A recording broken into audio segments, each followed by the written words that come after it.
لہذا جہاں اللہ تعالیٰ نے یہود و نصارہ کے جرائم کا ذکر فرمایا ہے، وہیں اللہ تعالیٰ نے مشرکین کے جرائم کا بھی ساتھ ساتھ ذکر فرمایا ہے۔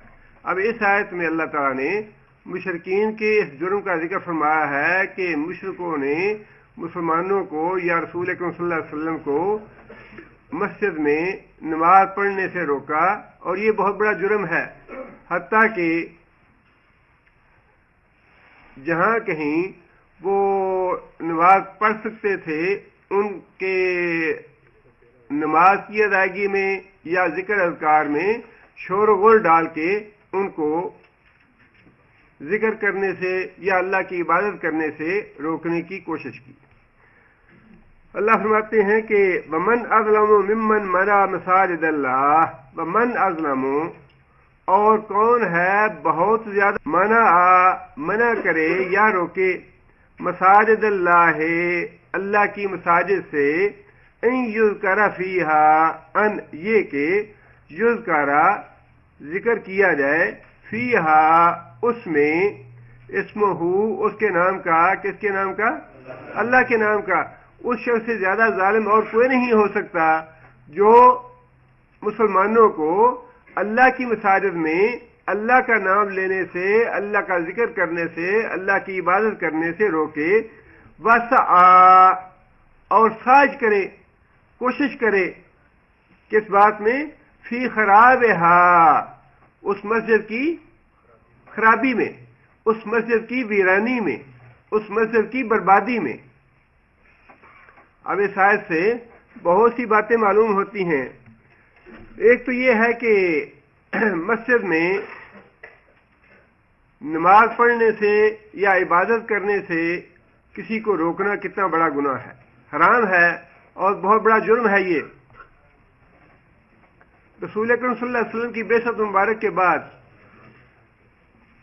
2-3 بار ابو جہل نے پہلے تو دھمکی دیتا رہا نبی صلی اللہ علیہ وسلم کو کہ جس طرح میں تمہیں دیکھتا ہوں یہاں نماز پڑھ رہے ہو، آئندہ تم اس طرح نماز نہ پڑھو یہاں، اور اگر میں نے تمہیں دیکھ لیا تو میں تمہاری گردن کچل دوں گا یا تمہیں قتل کر دوں گا۔ ایک دفعہ اس نے دھمکی دی اور نبی صلی اللہ علیہ وسلم کو نماز پڑھتے دیکھا، اور اس نے کوشش کی کہ نبی صلی اللہ علیہ وسلم کی گردن مبارک پہ سجدے کی حالت میں پاؤں اوپر رکھے، لیکن رکھ نہ سکا۔ نبی صلی اللہ علیہ وسلم نے فرمایا کہ اگر یہ کوشش کرتا تو فرشتے اس کے چیتھڑے اڑا دیتے۔ اسی طرح پتھر لے کے نبی صلی اللہ علیہ وسلم کے اوپر گرانے کی کوشش کی اس نے سجدے کی حالت میں، لیکن آگے بڑھتے ہی فوراً پیچھے ہٹا۔ دوسرے لوگوں نے پوچھا کہ ابو الحکم کیا ہوا؟ کہنے لگا کہ واللہ میرے درمیان اور محمد صلی اللہ علیہ وسلم کے درمیان ایک ایسا اونٹ آ گیا جس سے منہ کھولا ہوا تھا، اور میں نے آج تک ایسا کبھی نہیں دیکھا، میں اگر آگے ہوتا تو مجھے چبا ڈالتا۔ اور پھر اسی طرح عقبہ بن ابی معیط کا واقعہ بھی بڑا معروف ہے۔ رسول اکرم صلی اللہ علیہ وسلم حرم شریف میں نماز پڑھ رہے تھے، اور اس نے آ کے نبی صلی اللہ علیہ وسلم کے گلے میں کپڑا ڈالا اور اس کو بل دینے شروع کیے۔ نبی صلی اللہ علیہ وسلم کا چہرہ مبارک سرخ ہو گیا، اور حضرت ابوبکر صدیق رضی اللہ تعالیٰ عنہ نے آ کے بچایا نبی صلی اللہ علیہ وسلم کو، یہ کہہ کہ اتقتلون رجلا ان یقول ربی اللہ، کیا تم اس آدمی کو قتل کرنا چاہتے ہو، ان یقول ربی اللہ، جس کا جرم یہ ہے کہ وہ کہتا ہے میرا رب اللہ ہے۔ اور پھر وہ اوجڑی کا واقعہ بھی بڑا معروف ہے۔ رسول اکرم صلی اللہ علیہ وسلم سجدے مبارک کی حالت میں تھے، اور قریشی سردار پاس بیٹھے ہوئے تھے، اور ان میں سے کسی نے کہا کہ فلاں جگہ پہ اونٹ کی اجڑی پڑی ہے، کون ہے جو جا کے لائے اور ان کے سجدے کی حالت میں اوپر رکھ دے۔ جا کے ایک آدمی لے کے آیا اور نبی صلی اللہ علیہ وسلم کی سجدے کی حالت میں اجڑی اوپر رکھ دی، اور جب نبی صلی اللہ علیہ وسلم سجدے کی حالت میں تھے، اجڑی اوپر پڑی تھی، تو سارے قریشی سردار کہکے لگانے لگے، مذاق اڑایا نبی صلی اللہ علیہ وسلم کا۔ آج ہم جو بڑے آرام سے چلے جاتے ہیں حرم میں، یہ نمازیں پڑھنے کے لیے تو بڑی جنگ لڑی نبی صلی اللہ علیہ وسلم نے۔ آج جو 5 وقت کی اذان ہوتی ہے، یہ ایسے مزاج سے، یہ تو بڑا خون بہایا ہے ان نمازوں کے لیے، حرم شریف کی ان اذانوں کے لیے اور حرم شریف کی نمازوں کے لیے بڑی جنگ لڑی مسلمانوں نے۔ یہ تو آج ہمارے لیے ایک پکا پکایا پھل جو ہے وہ پلیٹ میں پڑا ہے، لیکن وہ بھی ہمارے لیے مشکل ہے۔ ہمیں تو اس کی بھی بڑی تکلیف ہوتی ہے. 5 نمازیں پڑھنی ہے, 5 نمازیں جماعت کے ساتھ پڑھنی بڑی مشکل لگتی ہیں. اور اللہ کے رسول نے, صحابہ کرام نے تو اس کے لیے بڑی ماریں کھائی ہیں, بڑی جنگیں لڑی ہیں, بڑا خون بہایا ہے. جب مکہ فتح ہوا تو سب سے پہلے نبی صلی اللہ علیہ وسلم نے کام ہی یہ کیا کہ وہاں جتنے بت پڑے تھے سب سے پہلے ان کو گرایا. جال حق و ذاق الباطل ان الباطل کان زہوقا, بتوں کو دفع کیا, نکالا بیت اللہ شریف سے. اور یہ جنگ جو ہے یہ اللہ تعالیٰ نے تو طے کر دیا کہ آئندہ فتح مکہ کے بعد یہاں کوئی مشرک جو ہے یہ داخل نہ ہونے پائے, اور قیامت تک انشاءاللہ اللہ کے حکم کے مطابق کوئی مشرک داخل نہیں ہوگا. لیکن یہ جنگ جو ہے جو مکہ میں لڑی گئی بیت اللہ شریف میں نمازیں پڑھنے کے لیے, وہی جنگ آج پوری دنیا میں لڑی جا رہی ہے. مسلمانوں کو حق نہیں دیا جا رہا مسجد کی تعمیر کرنے کا, اذان بلند کرنے کا یا نمازیں پڑھنے کا. وہی جنگ جو مکہ میں لڑی گئی تھی آج بھی وہ مسلسل جاری ہے, اور جہاں کہیں بھی مسلمانوں نے یہ حق لینا ہے یہ چھین کے حق لینا ہے, یہ ایسے کافر دینے والے نہیں ہیں. اللہ نے فرمایا کہ اور پھر صلح حدیبیہ کے موقع میں بھی یہی معاملہ ہوا, روک دیا گیا مسلمانوں کو بیت اللہ شریف میں آنے سے, اور رسول اکرم صلی اللہ علیہ وسلم نے صلح کی, بیت اللہ شریف نہ جا سکے, اگلے سال آگے پھر دوبارہ عمرہ کیا. اور اللہ تعالیٰ نے یہی بات ارشاد فرمائی کہ بہت ظالم ہیں یہ لوگ جو مسلمانوں کو مساجد میں اللہ کا ذکر کرنے سے روکتے ہیں یا اس کی خرابی میں ساز کرتے ہیں. مسجد کی خرابی کی ساز اور مسجد میں اللہ کا ذکر نہ کرنے دینا حرام ہے, منع ہے. اس کی ایک صورت تو وہی ہے جو کافر کرتے تھے یا آج بھی کر رہے ہیں, ایک صورت تو وہ ہے, اور دوسری صورت وہی ہے جس کو آج کافر بھی کر رہے ہیں اور بعض بدبخت مسلمان بھی کر رہے ہیں, مساجد کو گرانے کا. ہم تو رونا روتے تھے کہ ہندوستان میں بابری مسجد کیوں گرائی, لیکن اس کے بعد اللہ معاف کرے کیا کریں, کتنا دل جلتا ہے بات کہتے ہوئے اور بات کرتے ہوئے کہ خود مسلمانوں وہ پاکستان جو اسلام کے نام پہ بنا, جس کو مودودی نے یہ کہا تھا کہ یہ تو اب ہمارے لیے مسجد کی حیثیت رکھتی ہے, علماء نے یہ کہا تھا کہ یہ پاکستان جو ہے یہ اب ہمارے لیے مسجد کی حیثیت رکھتا ہے, ہم نے اس میں نمازیں پڑھنی ہے, اللہ کا قانون نافذ کرنا ہے اور اللہ کا حکم جاری کرنا ہے, یہاں پہ لا الہ الا اللہ کی بات کہنی ہے یہاں پہ, وہاں پہ کسی اور جگہ پہ نہیں. خود دارالحکومت میں اسلام آباد میں 7 مسجدیں گرا دی حکومت نے, مسلمانوں کی حکومت نے.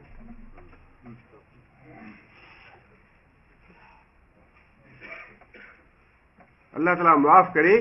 کیا اللہ تعالیٰ کو اچھی باتیں لگتی ہیں یہ, یا اللہ کو پسند آتی ہیں یہ باتیں؟ یہ زلزلے کیوں آتے ہیں, یہ طوفان کیوں آتے ہیں, یہ ننگ اور بھوک کیوں مسلط ہے, یہ دہشت گردی اور بد امنی کیوں مسلط ہے؟ یہ بلا سبب نہیں ہے, یہ ہماری اپنی بدعمالیاں ہیں. جو کام کافروں نے کرنے تھے وہ سارے کام ہم کر رہے ہیں.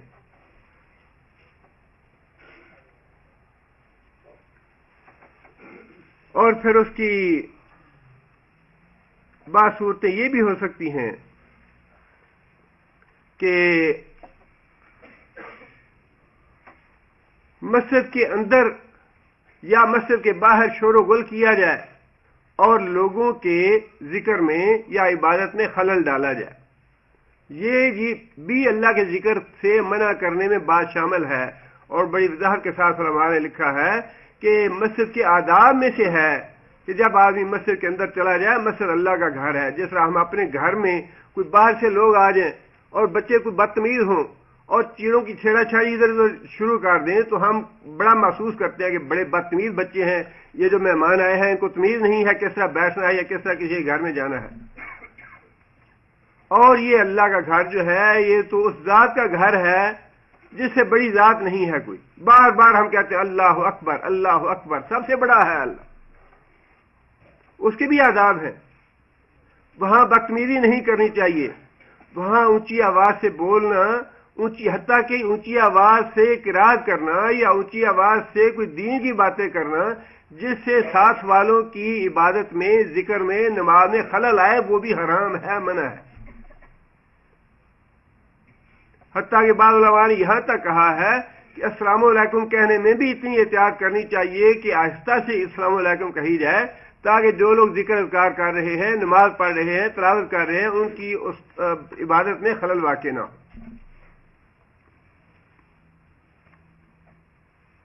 اور اسی طرح مساجد کی تعمیر پہ پابندی لگا دینا۔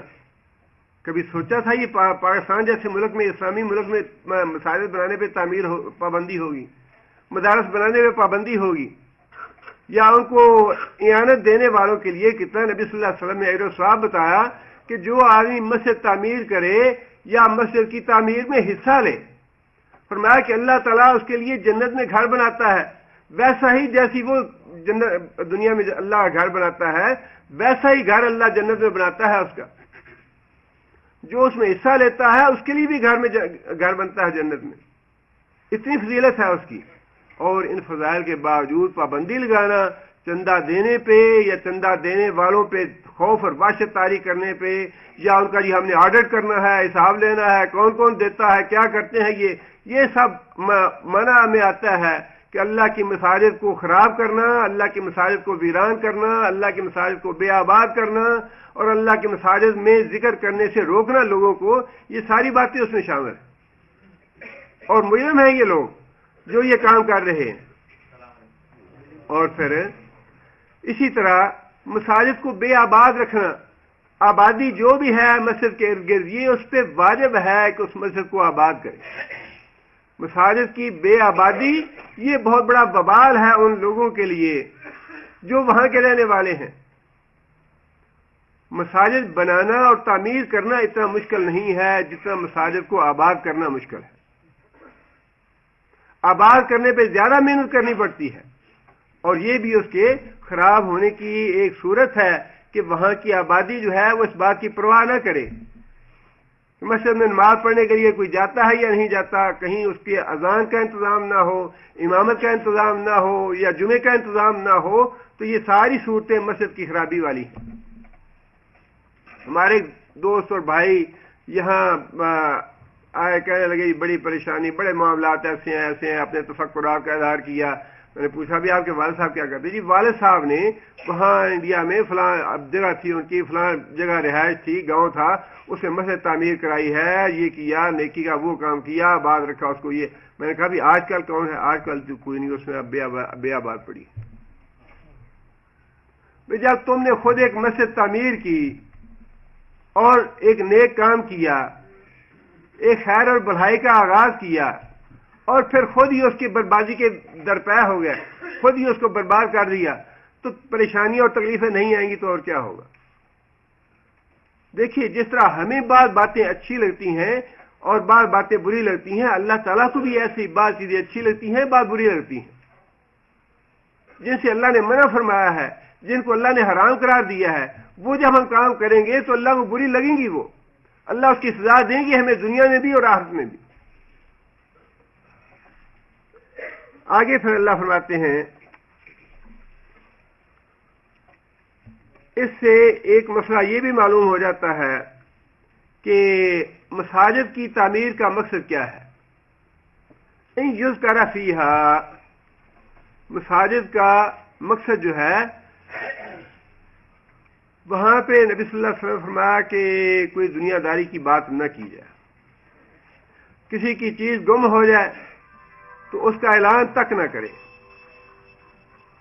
اگر کوئی تاجر ہے تو تجارت کی بات نہ کرے، یعنی کسی قسم کی دنیا داری کی بات۔ اور آج کل جو سیاست ہے جھوٹ کی، دھوکے کی اور فریب کی، یہ سب دنیا داری کی باتیں ہیں، سب دھوکہ اور فریب ہے۔ کوئی سیاست کی بات نہ کی جائے، کوئی دنیا داری کی بات نہ کی جائے، بزنس کی بات نہ کی جائے، کوئی اعلان نہ کیا جائے۔ ان ساری باتوں سے رسول اکرم صلی اللہ علیہ وسلم نے منع فرمایا ہے، اس لیے کہ مسجد جو ہے وہ صرف اس مقصد کے لیے ہے، اللہ کا نام لیا جائے، اللہ کی یاد کیا جائے، اللہ کو تلاوت کلام پاک کی جائے، نمازیں وغیرہ پڑھی جائیں، اس کے علاوہ کوئی دوسرا مقصد نہیں ہے مسجد کا۔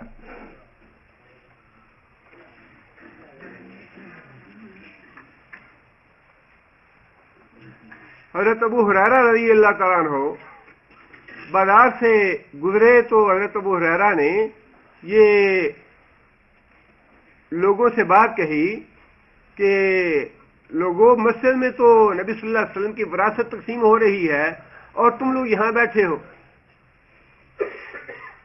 اب وہ حضرت ابو ہریرہ نے تو بڑی حکمت کے ساتھ اور بڑے اچھے انداز سے لوگوں کو مسجد میں جانے کی رغبت دلائی. لیکن وہی بات ہے کہ انسان تو لالچ کا بندہ ہے. فوراً وراثت سے جو ذہن میں بات آتی ہے وہ 4 پیسے ہوں گے. لوگ بھاگے بھاگے مسجد میں گئے اور مسجد میں دیکھا, ادھر ادھر نظر دوڑائی اور واپس آ گئے. آگے حضرت ابو ہریرہ کو پکڑ لیا. تم کہتے تھے مسجد میں وراثت تقسیم ہو رہی ہے, وہاں تو کچھ بھی نہیں ہے. حضرت ابو ہریرہ نے پوچھا کہ وہاں تم نے کوئی بندے نہیں دیکھے یا کوئی چیز نہیں دیکھی؟ کچھ بندے بیٹھے تھے, کچھ ذکر اذکار کر رہے تھے, کوئی نوافل پڑھ رہے تھے, کچھ تلاوت کر رہے تھے, اور کچھ لوگ بیٹھ کے دین کے مسائل اور احکام ڈسکس کر رہے تھے, اس میں گفتگو کر رہے تھے. حضرت ابو ہریرہ کہنے لگے کہ بیوقوفو, یہی تو وراثت ہے نبی صلی اللہ علیہ وسلم کی, اور کیا ہے؟ نبی صلی اللہ علیہ وسلم کی وراثت یہی تو ہے, اور کیا ہے؟ مسجد میں کوئی مال تقسیم ہوگا, مسجد میں تو نبی صلی اللہ علیہ وسلم نے حد قائم کرنے سے بھی منع فرما دیا کہ مسجد اس مقصد کے لیے نہیں ہے. مسجد کا بڑا ادب ہے, بڑا احترام ہے. مسجد میں نبی صلی اللہ علیہ وسلم خطبہ مبارک ارشاد فرما رہے تھے جمعے کا, اور ایک آدمی پیچھے سے آیا اور لوگوں کی گردنیں پھلانگی آگے بیٹھنے کے لیے. اور بعض لوگوں میں یہ طمع اور لالچ تو ہوتا ہے کہ ہم اگلی صفوں میں جا بیٹھیں, آتے دیر سے ہیں, یہ بری عادت ہے. نبی صلی اللہ علیہ وسلم نے اظہار ناراضی فرمایا کہ تم نے لوگوں کو گردنیں ان کی پھلانگ کے تکلیف دی ہے, بیٹھ جاؤ جہاں جگہ ملتی ہے. لوگوں کی گردنیں آگے پھلانگنا یہ کوئی اچھی بات نہیں ہے. اس لیے مسجد میں جاتے ہوئے, مسجد میں جانے کے بعد مسجد کے آداب کا لحاظ رکھنا چاہیے. اور خاص طور پہ بار بار یہ بات میں بھی کہتا ہوں اور آپ بھی لوگوں کو یہ کہیں. اور نبی صلی اللہ علیہ وسلم نے امر بالمعروف اور نہی عن المنکر کا بڑی تاکید فرمائی ہے. فرمایا کہ امر بالمعروف اور نہی عن المنکر کرتے رہو, لوگوں کو بھلائی کی باتیں, نیکی کی باتیں بتاؤ, برائی سے روکو. مسجد کے آداب میں سے یہ بات ہے کہ انسان بے ستر ہو کے مسجد میں نہ جائے, ایسا لباس پہن کے نہ جائے جس لباس میں نماز پڑھتے ہوئے انسان کا ستر ننگا ہوتا. بڑی ہلاکت کی اور بڑی تباہی کی بات ہے یہ. اس لیے کہ بازو ننگے ہو جائے, سر ننگا ہو جائے, یا چلے پنڈلیاں ننگی ہو جائیں پھر بھی کوئی بات ہے, لیکن خاص پیٹھ ہی ننگی ہو جائے تو کیا رہ گیا نماز کا؟ ایسی شرٹیں اور ایسی پینٹیں پہن کے جاتے ہیں کہ بالکل ننگے ہو جاتے ہیں اور بڑی شرمناک حالت ہوتی ہے. اس کے باوجود کوئی بھی روکتا ٹوکتا نہیں ہے. اور ویسے اتنی اپنے یعنی مسائل میں سختی اور تعصب ہے کہ مسائل میں ٹوپیاں رکھی ہوئی ہیں سروں کو ڈھانکنے کے لیے کہ اس کے بغیر نماز نہیں ہوتی, یا جن کو اس بات پہ اصرار ہے کہ بغیر ہوتی ہے وہ کپڑے اتار کے رکھ دیتے ہیں. اس پہ اتنے جھگڑے ہیں سر پہ ٹوپی رکھنے یا نہ رکھنے کے. اور اب یہ معاملہ ہے کہ ستر بالکل ننگا ہو رہا ہے, بے شرمی اور شرمناکی کی حالت ہے, اور اس کے باوجود نہ کوئی کسی کو امر بالمعروف کرتا ہے نہ نہی عن المنکر کرتا ہے. اور ہمارے اپنے بچے ہیں, کون ہے وہ؟ کیوں بچوں کو ایسے لباس پہناتے ہیں؟ کیوں بچوں کو بتاتے نہیں ہیں طہارت کے مسئلے یا ستر کے مسئلے یا نماز کے مسئلے؟ ادبوا اولادکم, بار بار فرمایا رسول اللہ صلی اللہ علیہ وسلم نے, اور اللہ نے بھی فرمایا قوا انفسکم واہلیکم نارا. آگے اللہ فرماتے ہیں اولئک کان لہم ما کان لہم ان يدخلوها الا خائفین. یہ اس وقت کی بات ہے جب کافروں کا قبضہ تھا بیت اللہ شریف پہ, اور وہ روکتے تھے مسلمانوں کو نماز پڑھنے سے, داخل ہونے سے. اللہ نے فرمایا کہ یہ جو کافر ہیں یا مشرک ہیں یہ تو اس لائق نہیں کہ یہ مسجد میں داخل ہوں یا حرم میں داخل ہوں. تمہیں جنگ کرنی پڑے گی ان سے اپنا حق لینے کے لیے, حرم کا قبضہ لینے کے لیے خون بہانا پڑے گا, جدوجہد کرنی پڑے گی, جنگیں لڑنی پڑیں گی. اور وہ سارا کچھ کیا اللہ کے رسول نے بھی اور صحابہ کرام نے بھی بڑا کچھ کیا. رسول اللہ صلی اللہ علیہ وسلم نے جنگیں لڑی, جانیں قربان کی, اپنے گھر بار چھوڑے, اپنے مال اور اولاد قربان کیا اس معاملے میں. فرمایا کہ ان کے یہ لائق نہیں مشرکوں کے کہ یہ حرم شریف کے متولی بنے یا حرم شریف میں داخل ہوں, یہ الا خائفین, ہاں یہ اگر کبھی آئیں بھی تو انہیں ڈر ہونا چاہیے، خوف ہونا چاہیے مسلمانوں کا کہ کوئی ایسی حرکت کی یا شرارت کی تو پکڑے جائیں گے، گرفتار ہو جائیں گے، سزا ملے گی۔ لہم فی الدنیا خزی ولہم فی الآخرۃ عذاب عظیم۔ لہم فی الدنیا خزی، ایسے لوگ جو مسجدوں میں اللہ کا ذکر کرنے سے روکتے ہیں یا مسجدوں کی ویرانی، بے آبادی اور خراب ہونے کا باعث بنتے ہیں، ایسے لوگوں کے لیے دنیا میں رسوائی ہے، وَلَهُمْ فِي الْآخِرَةِ، اور ان کے لیے آخرت میں عذاب عظیم، بہت بڑا عذاب ہے۔ آگے اللہ فرماتے ہیں وَلِلَّهِ الْمَشْرِقُ وَالْمَغْرِبُ فَأَيْنَمَا تُوَلُّوا فَثَمَّ وَجْهُ اللَّهِ۔ یہ ایک اور یہودیوں کا اعتراض تھا یا ان کا حماقت تھی، جس کا تفصیل کے ساتھ آگے اللہ تعالیٰ نے ذکر فرمایا ہے کہ قبلہ جو ہے تبدیل ہونے پہ بھی انہوں نے اعتراض کیا کہ پتہ نہیں چلتا کہ محمد صلی اللہ علیہ وسلم کا یا مسلمانوں کا قبلہ کس طرف ہے۔ مدینہ میں آئے تو بیت المقدس کی طرف منہ کر کے نماز پڑھنی شروع کر دی، اور اب 16-17 مہینے کے بعد پھر انہوں نے بیت اللہ شریف کو اپنا قبلہ بنا لیا، کبھی ادھر منہ کرتے ہیں کبھی ادھر منہ کرتے ہیں۔ اللہ تعالیٰ نے اس کا جواب آگے بھی ارشاد فرمایا ہے، اور یہاں بھی اللہ تعالیٰ نے یہ بات ارشاد فرمائی وَلِلَّهِ الْمَشْرِقُ وَالْمَغْرِبُ، مشرق اور مغرب اللہ ہی کے لیے ہے، جس کا مطلب یہ ہے کہ بیت المقدس میں یا کعبے کی عمارت میں کوئی ذاتی خصوصیت نہیں ہے، صرف جو اللہ کی نسبت ہے کہ اللہ کے گھر ہے، یہ اس وجہ سے ان کی تعظیم ہے۔ اور یہاں وہ جو ایک اعتراض ہے وہ بھی دور ہو جاتا ہے، یا اللہ نے دور فرما دیا کہ مسلمان جو ہیں وہ بھی تو ایک مکان کو سجدہ کرتے ہیں یا پتھروں کی عمارت کو سجدہ کرتے ہیں، اور ہم بھی پتھروں کے بت بنا کے ان کو سجدہ کرتے ہیں، تو فرق کیا ہے؟ اللہ نے وہ فرق جو ہے وہ اعتراض دور کر دیا کہ جب مکہ میں تھے تو بیت اللہ شریف کی طرف نماز پڑھتے تھے منہ کر کے، جب مدینہ گئے تو نبی صلی اللہ علیہ وسلم نے 16-17 مہینے تک حکم دیا کہ بیت المقدس کی طرف منہ کر کے نماز پڑھو۔ بیت اللہ شریف جو ہے وہ بذات خود اس کی یہ خوبی نہیں ہے، بلکہ وہ تو اللہ کی طرف نسبت ہونے کی وجہ سے اس کی عظمت ہے، جس طرح بیت المقدس جو ہے اس کی بھی اللہ کا گھر ہونے کی وجہ سے عظمت ہے۔ منہ ادھر کرو یا ادھر کرو، اللہ تمہاری نمازیں قبول کرے گا۔ اللہ اس طرف بھی ہے، مشرق میں بھی ہے، اللہ مغرب میں بھی ہے، لہذا یہ ہماری عبادت جو ہے یہ کسی ایک چیز کو نہیں ہے، ایک چیز کے لیے نہیں ہے، یا کسی پتھر کے لیے یا کسی ایک خاص عمارت کے لیے نہیں ہے، یہ ہے صرف اللہ کے حکم کی تعمیل۔ اللہ ہمیں جدھر بھی حکم دیں گے ہم ادھر منہ کر لیں گے۔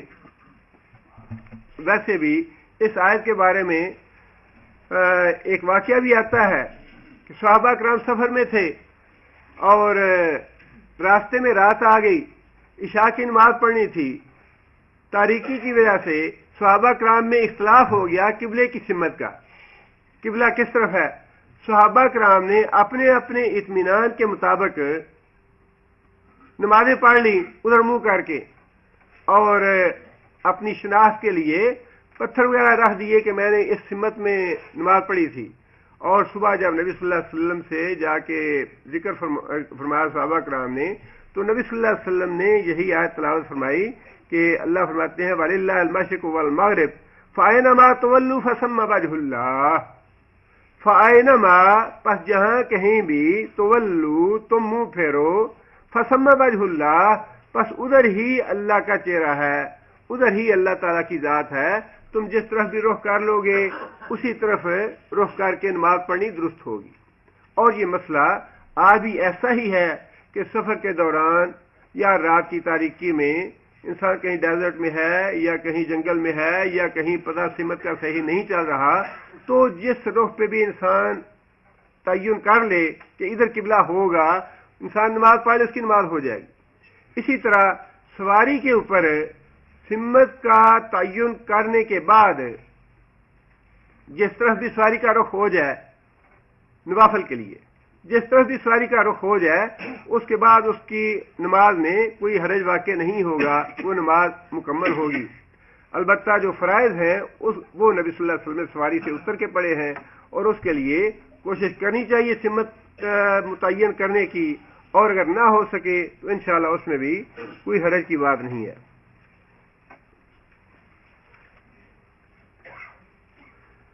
دوسری بات یہ ہے کہ ویسے تو اللہ تعالیٰ نے یہ بات ارشاد فرما دی کہ قبلے کا اگر کہیں تمہیں الجھن ہو جائے تو جدھر بھی منہ کر کے پڑھو ادھر ہی نماز ہو جائے گی، لیکن ایک جگہ کو متعین کرنا جو ہے یہ اس میں بہت بڑی حکمت تھی. ویسے تو اللہ کی ذات ہر طرف ہے، جدھر بھی منہ کر کے پڑھ لیں وہی نماز ادا ہو جائے گی، لیکن ایک جگہ کو متعین کر دینا کہ تم سارے اس طرف نماز پڑھو.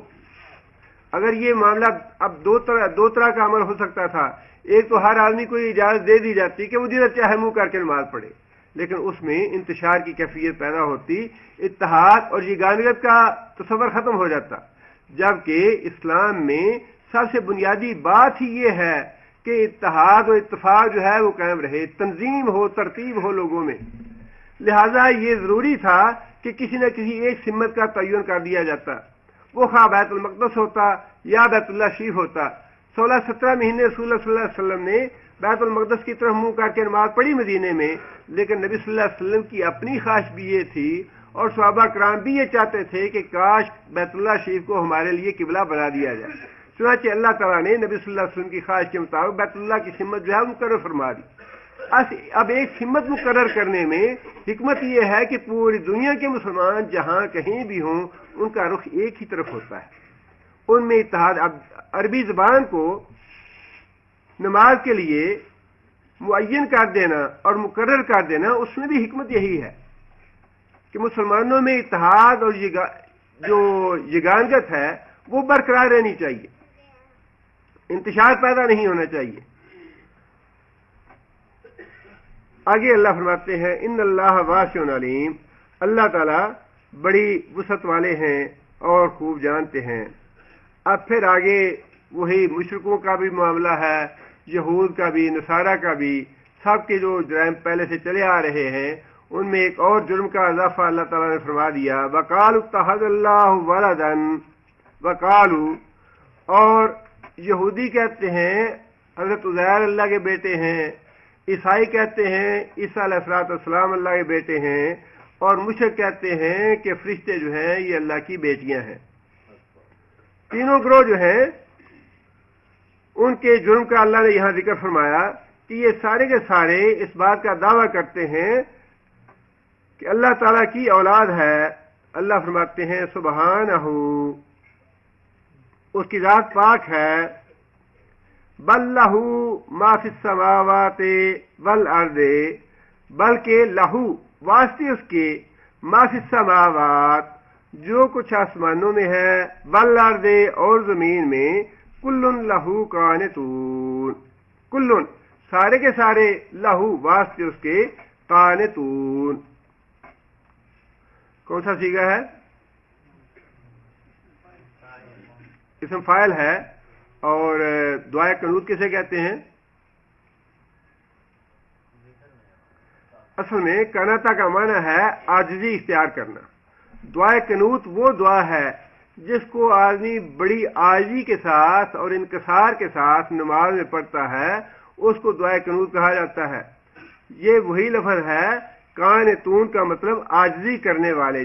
جتنی بھی چیزیں ہیں خواہ وہ آسمانوں میں ہیں، کون سی مراد ہے؟ مخلوق، فرشتے، اور جتنی جو کچھ بھی زمین میں ہے، جاندار ہے یا غیر جاندار ہے، سب کے بارے میں اللہ نے فرمایا کہ کل لہو قانتون، وہ ساری کی ساری اس کی فرما بردار ہے، اس کے آگے عاجزی کرنے والی اور انکساری کرنے والی ہے. اب اللہ تعالیٰ نے یہاں پہ تینوں گروہوں کی جو عقیدہ تھا اس کی تردید فرما دی، اور اللہ تعالیٰ نے خاص طور پہ سورہ مائدہ میں بڑی وضاحت کے ساتھ اس عقیدے کی تردید فرمائی اللہ تعالیٰ کی اولاد ہونے کے بارے میں. اللہ فرماتے ہیں لقد کفر الذین قالوا، کفر کیا ان لوگوں نے جنہوں نے یہ بات کہی، ان اللہ هو المسیح ابن مریم، کہ مسیح ابن مریم جو ہے وہی اللہ ہے. قل فمن یملک من اللہ شیئا، آپ کہہ دیجئے فمن یملکو، کون اختیار رکھتا ہے اللہ کے مقابلے میں کچھ بھی، ان ارادہ اگر اللہ چاہے، ان یہلک المسیح ابن مریم، اللہ ہلاک کر ڈالے مسیح ابن مریم کو، وامہ اور اس کی ماں کو، ومن فی الارض جمیعا اور زمین میں جتنے بھی دوسری مخلوق ہے سب کو اگر اللہ ہلاک کر دے۔ اب آپ ذرا اندازہ لگائیے کہ یہاں پہ ہلاک کا لفظ استعمال کرنے میں اللہ تعالیٰ کی کتنی سخت ڈانٹ ہے۔ پیغمبر ہیں اللہ کے مسیح علیہ السلام، اور ان کی ماں معجزہ ہے اور نشان ہے اللہ کی طرف سے، اللہ کے امر سے پیدا ہوئے، لیکن اس کے باوجود عیسائیوں کی اس عقیدے پہ اللہ تعالیٰ اس قدر ناراض ہیں کہ اللہ تعالیٰ فرماتے ہیں کہ اگر اللہ چاہے تو عیسیٰ ابن مریم کو بھی ہلاک کر دے، اس کی ماں کو بھی ہلاک کر دے، ومن فی الارض جمیعا اور زمین میں جتنی بھی مخلوق ہے سب کو ہلاک کر دے۔ زمین میں جتنی مخلوق میں کون کون ہے؟ موسیٰ علیہ السلام بھی ہیں، ابراہیم علیہ السلام بھی ہیں، اسماعیل علیہ السلام بھی ہیں، اور حضرت محمد صلی اللہ علیہ وسلم بھی زمین کی مخلوق میں سے ہیں، عبد القادر جیلانی بھی زمین کی مخلوق میں سے ہیں، علی حجویری بھی زمین کی مخلوق میں سے ہیں، اجمیر چشتی بھی اس کی زمین کی مخلوق میں سے ہیں۔ اللہ فرماتے ہیں کہ اگر ان ساروں کو میں ایک ایک کر کے ہلاک کر دوں، عیسیٰ ابن مریم کو بھی اور اس کی ماں کو بھی اور زمین میں جتنی بھی مخلوق ہے ان سب کو میں ہلاک کر ڈالوں، تو کون ہے جو مجھ سے پوچھے؟ ہے کوئی اللہ سے پوچھنے والا؟ بات یہ ہے کہ اس میں انبیاء کی گستاخی نہیں ہے، بلکہ اگر یہ نہ کہا جائے تو اللہ کی گستاخی ہے۔ اگر یہ عقیدہ نہ رکھا جائے جو اللہ نے قرآن میں واضح فرمایا ہے، یہ عقیدہ اگر نہ رکھا جائے، اگر یہ بات زبان سے نہ نکالی جائے تو یہ اللہ کی توہین اور اللہ کی گستاخی ہے۔ اللہ کے آگے سارے ہاتھ بندے غلام ہیں، خواہ عیسیٰ ابن مریم ہو یا موسیٰ علیہ السلام ہو یا حضرت محمد صلی اللہ علیہ وسلم ہو یا جبرائیل ہو یا میکائیل ہو یا اسرائیل ہو، جو بھی ہے وہ سارے کے سارے اللہ کے ہاتھ بندے غلام ہیں، قانتون۔ اللہ کے آگے سارے عاجز ہیں، اللہ کے غلام ہیں، اللہ کی مخلوق ہیں، اور اللہ جو چاہے ان کے ساتھ سلوک کرے، کوئی اللہ کا ہاتھ پکڑنے والا نہیں ہے۔ یہ عقیدہ کہاں سے آیا؟ اللہ نے تو پیغمبروں کا نام لے کے اپنی مقدس کتاب میں یہ باتیں واضح فرما دی، یہ عقیدہ واضح فرما دیا۔ کہاں سے آ گیا عبد القادر جیلانی اللہ کو روکنے والے یا اللہ کو پکڑنے والے یا اپنے مریدوں کو بخشوانے والے؟ علی حجویری داتا گنج بخش، خزانے عطا کرنے والا داتا، لا حول ولا قوت الا باللہ۔ اللہ تعالیٰ پناہ دے ایسے الفاظ سے بھی۔ مظہر نور خدا، فیض عالم، گنج بخش کے علی حجویری کے مزار کے اوپر اور ہر مجلس میں اور ہر جلسے میں ہر جگہ پہ قوالیوں میں بھی یہ باتیں کہی جاتی ہیں۔ گنج بخش ساری دنیا کو خزانے عطا کرنے والا، فیض عالم ساری دنیا کو فیض دینے والا، مظہر نور خدا اللہ کے نور کا ظہور کی جگہ۔ اور شرک اور کسے کہتے ہیں؟ اگر یہ ساری باتیں درست ہیں تو پھر شرک اور کس بلا کا نام ہے؟ اس سے بڑا شرک ہو سکتا ہے کوئی؟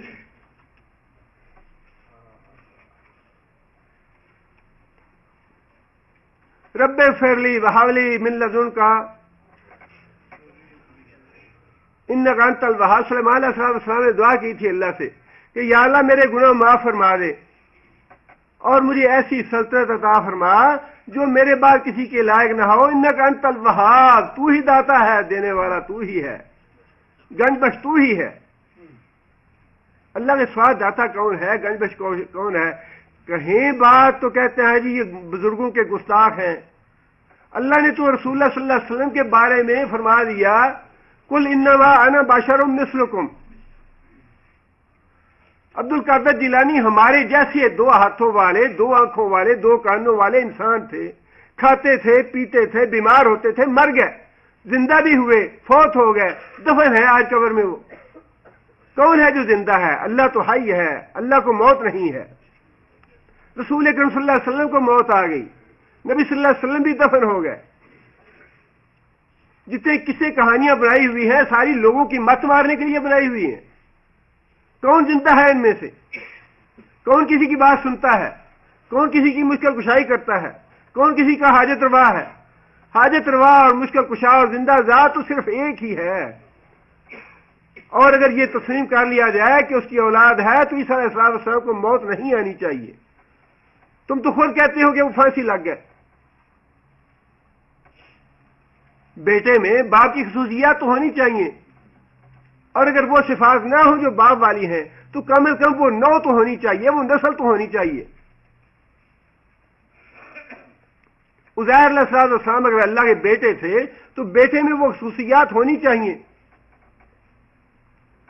اور بات تو اتنی واضح ہے اور اتنی سیدھی سی ہے جو ان بیوقوفوں رحمتوں کو اپنے آپ کو کہتے ہیں جی بڑے عقل مند ہیں عیسائی، بڑی ٹیکنالوجی اور بڑا یہ اور بڑا وہ بڑا کر دیا. اپنے دین کا کیا کیا؟ دین کو برباد کر دیا انہوں نے. عقل کیا ہے یہ؟ اس سے بڑا احمق کون ہے جو اپنے دین کو برباد کر لے؟ ان میں تو اتنی عقل نہیں ہے، اتنی عقل نہیں ہے. ایک آدمی ہمارے گاؤں کا روزانہ اس کے ساتھ ایک عیسائی آگے جھگڑا کرے، عیسیٰ علیہ السلام اللہ کے بیٹے ہیں، دلائل ادھر کے ادھر کے، بڑا عالم فاضل آدمی بنے اپنی طرف سے. وہ ایک دن ایک بالکل جڈ اور اجڑ قسم کا دیہاتی آدمی، بدو آدمی، ان پڑھ آدمی، وہ آ گیا کہتا ہے تم عیسیٰ علیہ السلام کو اللہ کا بیٹا کہتے ہو؟ آج یہ ہم تو عیسیٰ علیہ السلام کو اللہ کا بیٹا کہتے ہیں. اچھا بتاؤ عیسیٰ علیہ السلام کے دادے کا نام کیا ہے؟ بات تو اتنی ہے نا. اتنی بات عقل میں 1400 سال سے، 14 سال نہیں 2000 سال سے اتنی بات عقل میں نہیں آ رہی. ہم کہتے ہیں بڑے عقل مند ہیں یہ، گوگل بنا لیا، یہ بنا لیا، وہ کر دیا، یہ کر لیا، اپنے دین کا بیڑا غرق کر دیا. عیسیٰ علیہ السلام 30 سال زندگی جتنی بھی تھی ان کی سیرت کا کیا محفوظ کیا ہے انہوں نے؟ عیسیٰ علیہ السلام کی سنتوں کے بارے میں یا عیسیٰ علیہ السلام جو شریعت لے کے آئے کہاں محفوظ کی انہوں نے؟ خود عیسیٰ علیہ السلام کی سیرت کے بارے میں کوئی ایک کتاب ہو پوری دنیا میں نہیں ہے. یہ عقل مند قوم ہے. اس سے بڑی احمق اور بڑی بیوقوف قوم یہودی اور عیسائی، ان سے بڑا بیوقوف اور احمق آج تک نہیں پیدا ہو. 1400 سال سے تم دیکھ رہے ہو کہ اسلام کو آپ ختم کرنا چاہتے ہیں، یہ نہیں ہوا اور قیامت تک نہیں ہوگا. جتنا مریض زور لگاتے رہو نہیں ہوگا یہ. اور یہ جتنا بھی ہم ہنگامہ دیکھ رہے ہیں یہ بات بڑی پکی ہے، اور اللہ کے فضل سے پورے اعداد و شمار کے ساتھ کہہ رہا ہوں اگر یہ نہ ہوتا تو اسلام اتنا نہ پھیلتا جتنا آج پھیل چکا ہے. اللہ کے فضل سے جتنا تجسس پیدا ہوا ہے، جتنی لوگوں کی توجہ ہوئی ہے، اور جتنا لوگوں نے مطالعہ کیا ہے رسول اکرم صلی اللہ علیہ وسلم کی سیرت کا اور قرآن کا، اگر یہ نہ ہوتا تو اتنا کبھی نہ ہوتا. وَكَانَ أَمْرُ اللَّهِ مَفْعُولًا، اور اللہ کے فیصلے تو لاگو ہو کے رہنے ہیں. جو اللہ نے بات کہی ہے وہ تو پوری ہو کے رہنی ہے. یہ چاہتے ہیں کہ اپنی پھونکوں سے اس کو بجھا دیں، اور اللہ تو یہ پسند نہیں کرتا. اللہ تو اس کو پھیلا کے رہے گا، اللہ پہنچا کے رہے گا. اور آگے پھر اللہ نے وہی بات یہاں سورہ مائدہ میں بھی فرمائی، وَلِلَّهِ مُلْكُ السَّمَاوَاتِ وَالْأَرْضِ وَمَا بَيْنَهُمَا، زمین اور آسمان اور جو کچھ ان کے درمیان ہے اللہ بادشاہ ہے ان کا، اللہ مالک ہے ان کا. اور حدیث میں خود تو اللہ کے رسول نے یہ بات ارشاد فرما دی کہ اللہ تعالیٰ بادشاہ ہے، اللہ مالک ہے، اللہ اختیار والا ہے. اگر وہ ساری مخلوق کو جہنم میں ڈال دے تو اس کو کوئی روکنے والا نہیں. ساری مخلوق کو جہنم میں ڈال دے اس کو کوئی روکنے والا نہیں ہے. جہنم بھی اس کی ہے، مخلوق بھی اس کی ہے.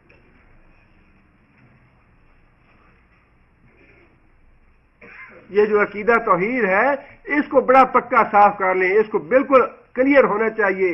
عقیدے کے بعد ہے معاملہ اعمال کا. عقیدے میں معمولی ہی شرک کی آمیزش جو ہے وہ بھی اللہ کو گوارا نہیں ہے.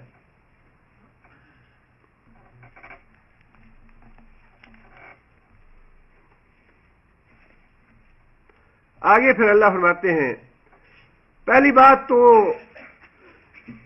اللہ نے یہ فرمائی سبحانہ کہ تم کہتے ہو اللہ کی اولاد ہے. سبحانہ اللہ پاک ہے. اولاد جو ہے یہ کمزوری ہے انسان کی.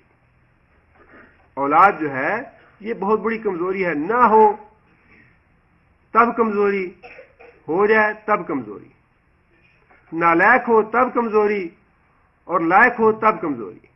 ہر لحاظ سے اولاد جو ہے یہ انسان کے لیے کمزوری ہے. کوئی ایسا انسان نہیں، پیغمبروں میں تمنا کی ہے رب حب لی من لدنک ذریۃ طیبہ.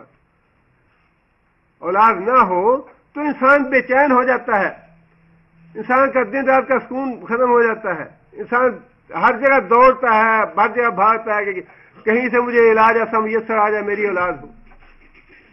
اور اولاد جو کچھ بھی کرتی ہے انسان اس کو تحفظ دیتا ہے، اس کے جرائم چھپاتا ہے، اس کی گناہ چھپاتا ہے. یہ ساری انسان کی کمزوریاں ہیں. اللہ تعالیٰ نے ایک لفظ میں اس کی برات فرما دی، اس کا جواب دے دیا کہ تم کہتے ہو اللہ کی اولاد ہے، سبحانہ، وہ تو پاک ہے کمزوریوں سے، وہ تو عیب سے پاک ہے. اور اولاد تو کمزوری ہے. اور اولاد کی سب سے بڑی کمزوری یہ ہے کہ اولاد جو ہے یہ باپ کی شریک ہے. باپ مر گیا تو وراثت کا مالک کون بنے گا؟ اولاد جو ہے یہ باپ کے مال میں شریک ہے. اس اعتبار سے بھی اللہ نے فرمایا کہ سبحانہ، وہ تو پاک ہے، اس کا تو کوئی شریک نہیں ہے، نہ ہو سکتا ہے.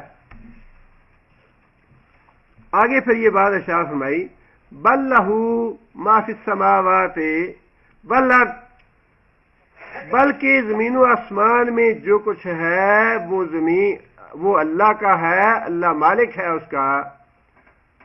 اللہ مالک ہے حضرت عزیر کا بھی، حضرت عیسیٰ کا بھی، اور فرشتوں کا بھی، اور محمد صلی اللہ علیہ وسلم کا بھی، اور جتنے بھی علماء بزرگ ہیں، اولیاء ہیں، سارے اللہ ان کا مالک ہے، اور یہ اس کے ہاتھ بندے غلام ہیں.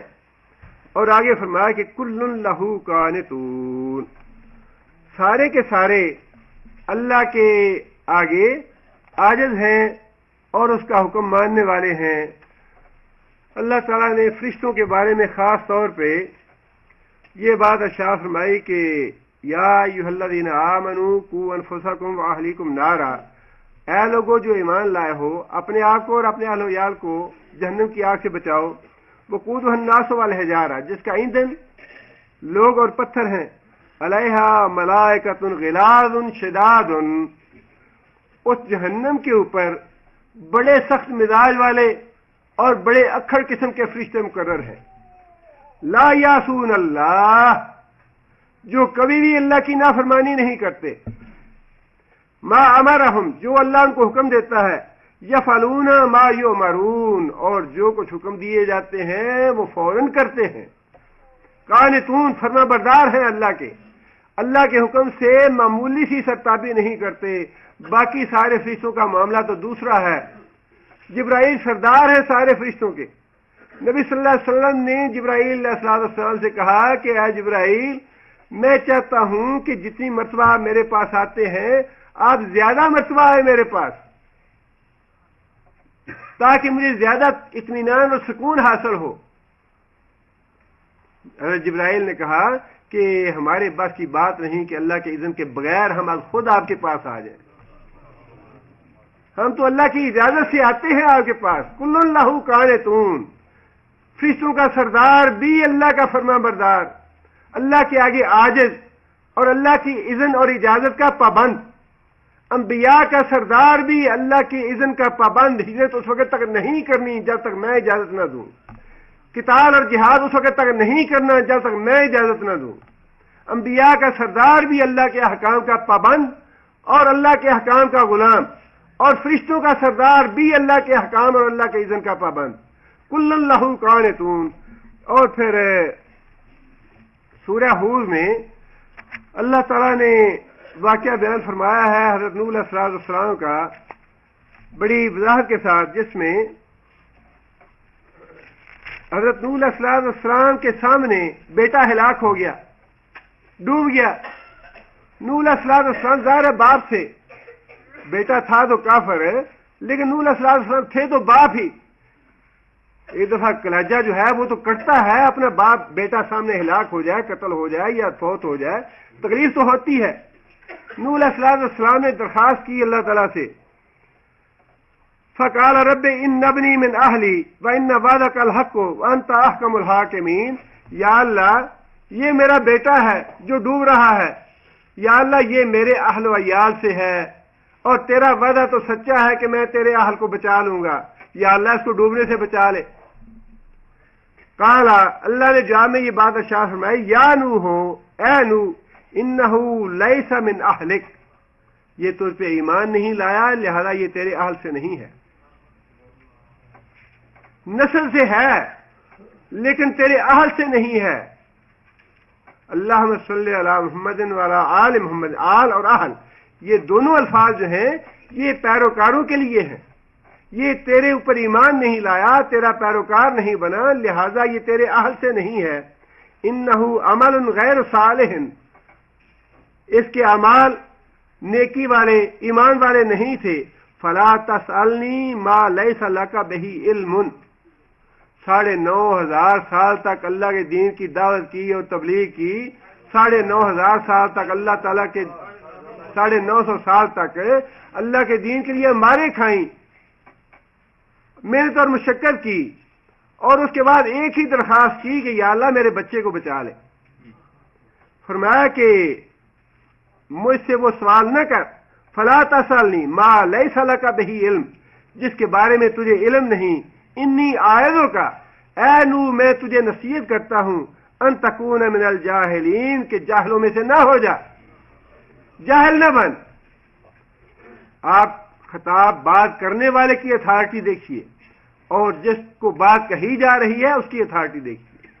ٹھیک ہے وہ نبی تو ہے، اللہ نے اپنا رسول بنا کے بھیجا ہے، اس کی بڑی عزت ہے، اس کا بڑا مقام ہے، اس کا بڑا مرتبہ ہے، لیکن بھیجنے والا جو ہے وہ تو خالق اور مالک ہے، اس نے بھیجا ہوا ہے خود، اس کی اتھارٹی کو پیغمبر چیلنج نہیں کر سکتا۔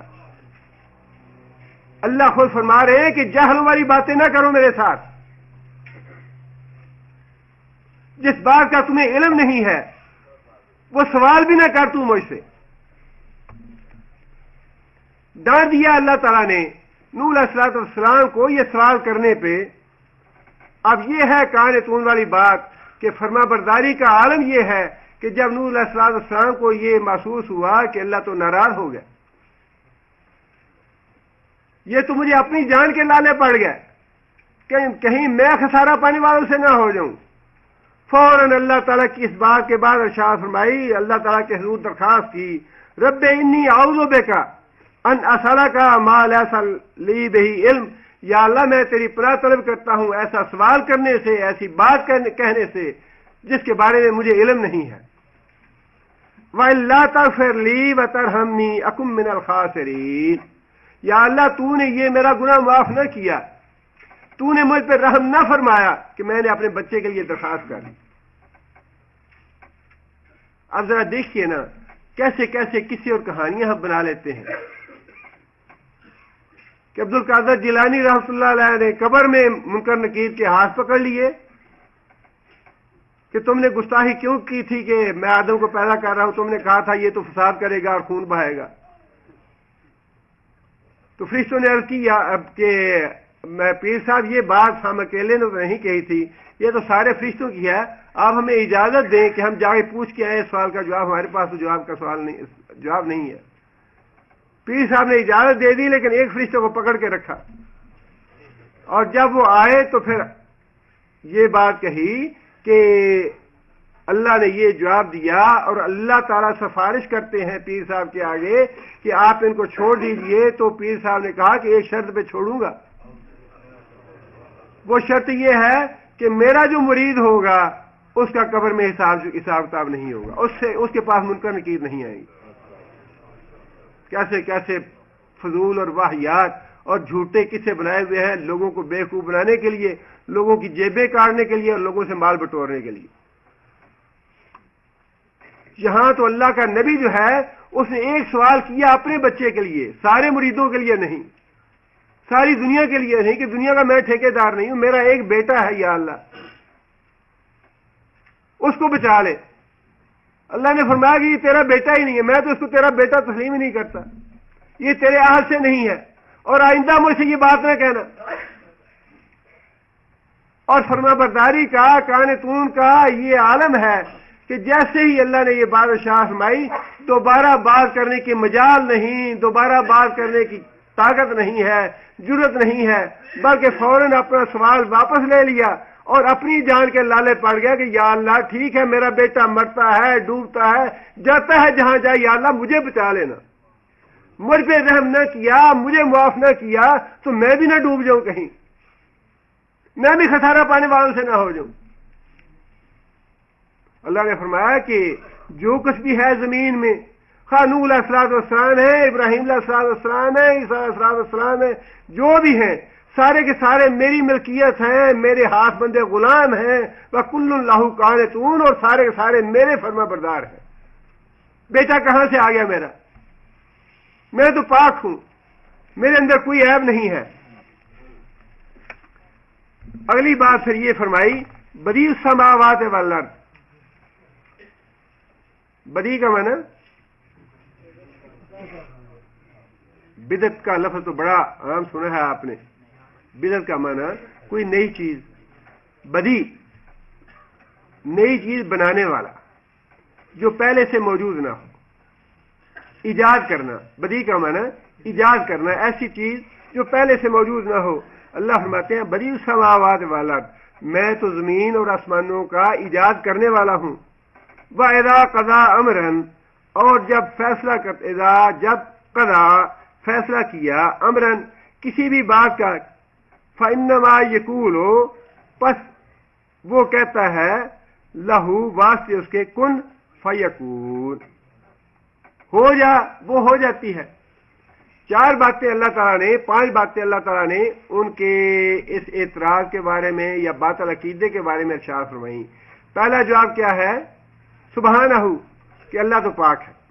دوسری یہ بات ارشاد فرمائی کہ زمین و آسمان کا میں مالک ہوں اور اس ملکیت میں کوئی دوسرا میرا ساتھ شریک نہیں۔ تیسری بات یہ فرمائی کہ ساری مخلوق، آسمانوں کی بھی اور زمین کی بھی، سارے کے سارے میرے فرما بردار ہیں، میرے مطیع ہیں، میرے حکم کی پرے کہہ کے برابر نافرمانی نہیں کر سکتے۔ اور چوتھی چیز یہ فرمائی کہ میں زمین و آسمان کا موجد ہوں، کوئی اور میرے اس کام میں شریک نہیں ہے۔ اور پانچویں چیز یہ بات ارشاد فرمائی کہ اللہ تعالیٰ جب کسی چیز کو پیدا کرنے کا، تخلیق کرنے کا فیصلہ کر لیتا ہے تو اللہ تعالیٰ کو بہت لمبے چوڑے پلاننگ نہیں کرنی پڑتی، انجینئر اکٹھے نہیں کرنے پڑتے، مزدور نہیں لانے پڑتے۔ اللہ تعالیٰ تو بس یہ کہتے ہیں کن، یقول لہ، کہتا ہے اس کو اللہ تعالیٰ کن ہو جا، فیکون، اور وہ ہو جاتا ہے۔ جیسا ہی اللہ تعالیٰ تصور کرتے ہیں ویسا ہی ہو جاتا ہے۔ اور اس معاملے میں بھی اللہ تعالیٰ معاف کرے، بس وہی اصل جو بیماری ہے وہ قرآن مجید نہ پڑھنے کی، لوگوں کو قرآن مجید کے قریب نہ آنے دینے کی بیماری ہے۔ اور اسی وجہ سے جو مشرک لوگ ہیں ان کے کاروبار یا ان کی تجارتیں یا ان کی دکانیں چلتی ہیں۔ اور اللہ تعالیٰ معاف کرے، عام لوگوں کا تو معاملہ دوسرا ہے۔ اچھے بھلے پڑھے لکھے لوگ یا جنہیں ہم عالم فاضل کہتے ہیں، اس معاملے میں، شرک کے معاملے میں ان کا بھی حال مختلف نہیں ہے، بلکہ وہی تو گمراہ کرنے والے ہیں، جو پڑھے لکھے ہیں وہی تو گمراہ کرنے والے ہیں۔ ایک مسلمانوں کے مسلک کے بہت بڑے رہنما، انہوں نے نبی صلی اللہ علیہ وسلم کے نعت میں اشعار لکھے ہیں، جس میں ایک شعر یہ ہے، قادر کل کے نائب اکبر کن کا رنگ دکھاتے یہ ہے۔ قادر مطلق کے، قادر کل کے نائب اکبر یعنی محمد صلی اللہ علیہ وسلم قادر کل کے نائب اکبر ہیں، کن کا رنگ دکھاتے یہ ہیں، یعنی کن کہہ کے سارے کام یہ کر لیتے ہیں۔ اور آگے یہ ہے، ان کے ہاتھ میں ہر کنجی ہے، مالک کل کہلاتے ہیں، یعنی جو بھی کرنا چاہتے ہیں اس کی کنجی ان کے پاس ہے، اور جو کام کرنا چاہتے ہیں ہر چیز کے مالک ہیں، فوراً کر لیتے ہیں۔ اب کن کی صفت جو ہے یہ تو اللہ تعالیٰ کی صفت ہے۔ اللہ نے اپنی یہاں 5 صفتیں بتائی ہیں کہ یہ 5 صفتیں میری ہیں اور ان صفتوں میں میرا کوئی شریک نہیں، اور اگر کسی اور نے یہ کام کیے ہیں تو مجھے بتائیں کہ وہ میری اولاد جو یہ دعویٰ کرتے ہیں اس دعوے کے جواب میں ان 5 باتوں میں سے کوئی ایک بات بھی میری اولاد والی ہے تو بتاؤ، اور اگر نہیں ہے تو اس کا مطلب یہ ہے کہ میری اولاد نہیں ہے۔ آگے پھر اللہ فرماتے ہیں کہ پھر وہ یہودیوں کی اور عیسائیوں کے جو جرائم ہیں اسی سلسلے میں اگلی آیت بھی ہے۔ یہ سارا پارہ جو ہے یہ اسی طرح اللہ تعالیٰ نے بنی اسرائیل کے جو جرائم اور گناہ اور سرکشی اور بغاوتیں اور ان کے عہد شکنیاں، یہ ساری باتیں وہی اللہ نے ارشاد فرمائی ہیں۔ آگے اللہ فرماتے ہیں وقال الذین لا یعلمون، وقال الذین، اور کہا ان لوگوں نے لا یعلمون۔ یہاں پہ مفسرین نے وضاحت کی ہے کہ اللہ نے فرمایا تو یہ ہے کہ جو جاہل ہے، لا یعلمون نہیں جانتے، لیکن یہ جاہل اللہ نے طنز کے طور پہ استعمال فرمایا ہے، ورنہ تورات اور انجیل تو پڑھتے تھے وہ بدبخت، جانتے تھے ساری باتیں، لیکن پڑھنے کے باوجود اللہ نے انہیں کہا کہ یہ جاہل ہے۔ آپ یہاں سے اندازہ لگا لیجیے کہ اللہ کے نزدیک عالم اور جاہل کون ہے۔ جو کتاب و سنت کا علم رکھتا ہے وہ عالم ہے، اور جو دنیا کا علم رکھتا ہے یا دنیا کے دھندے کرتا ہے یا لوگوں کو دھوکہ اور فریب دیتا ہے تورات اور انجیل کے ذریعے یا قرآن اور حدیث کے ذریعے، اللہ کے نزدیک وہ جاہل ہے۔ اللہ فرماتے ہیں کہ جو جاہل لوگ ہیں وہ یہ مطالبہ کرتے ہیں لولا یکلمون اللہ، لولا کیوں نہیں یکلمون اللہ، اللہ ہم سے کلام کرتا، عیسیٰ سے کیوں کرتا ہے؟ یہ جو آ کے ہمیں بتاتا ہے کہ میرے پاس فرشتہ آتا ہے، اس نے یہ بات کہی۔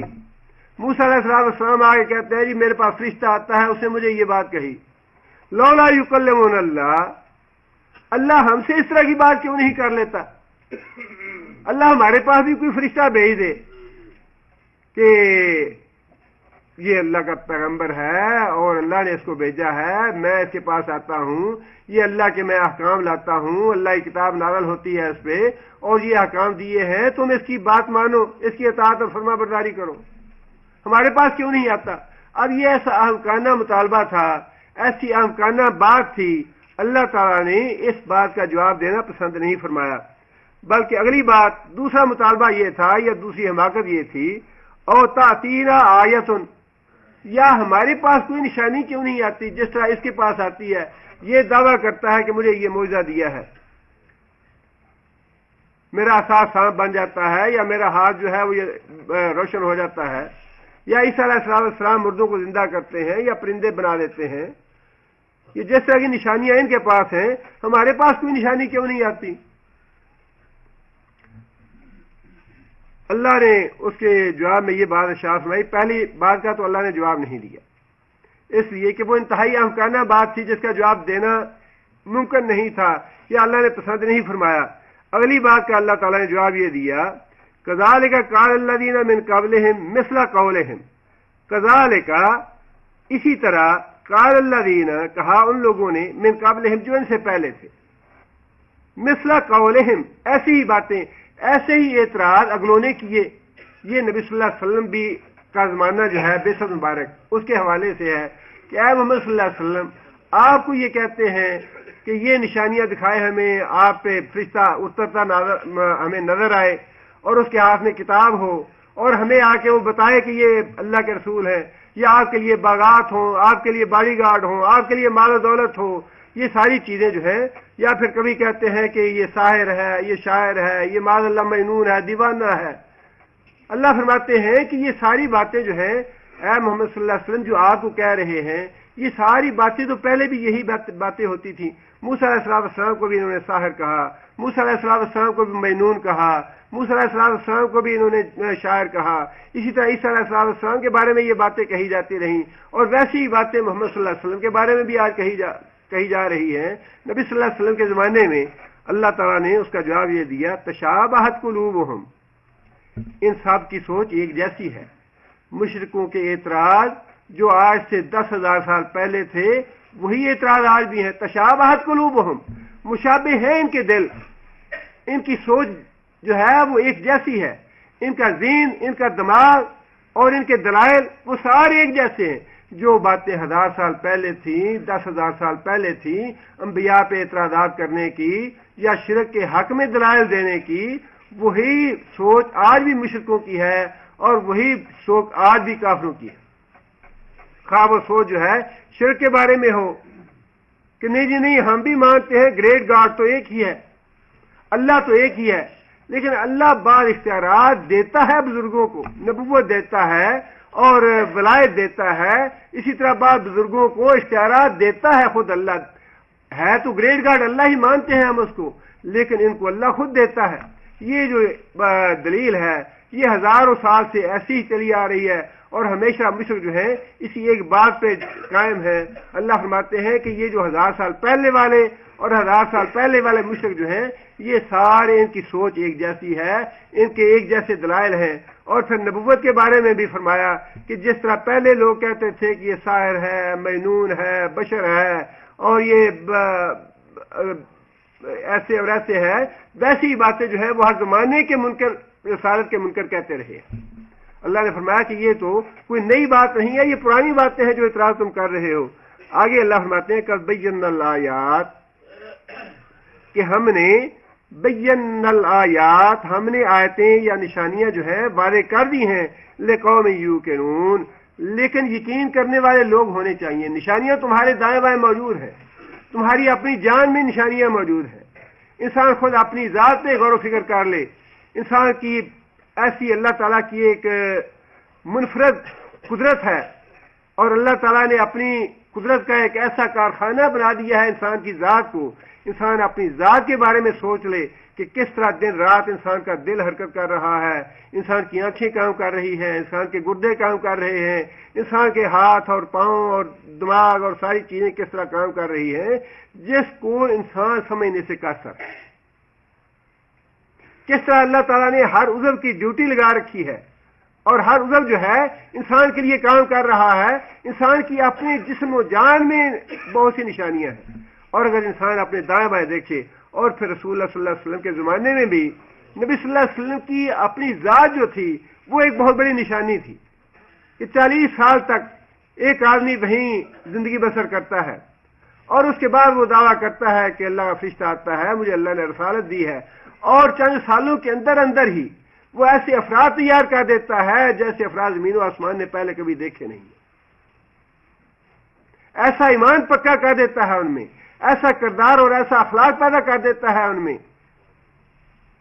کہ ان کی پہلے کی زندگی پچھلی زندگی سے اتنی الگ ہے اور اتنا فاصلہ ہے اس میں کہ زمین و آسمان کا فاصلہ کم رہ جاتا ہے، ان کی زندگیوں کا فاصلہ بڑھ جاتا ہے۔ کیا یہ نشانی نہیں ہے؟ ہر آدمی یہ کام کر سکتا ہے۔ فرمایا کہ نشانیاں جو ہیں وہ تو تمہارے دائیں بائیں اور آگے پیچھے ہر طرف موجود ہیں، لیکن یقین کرنے والے اور ماننے والے لوگ ہونے چاہیے۔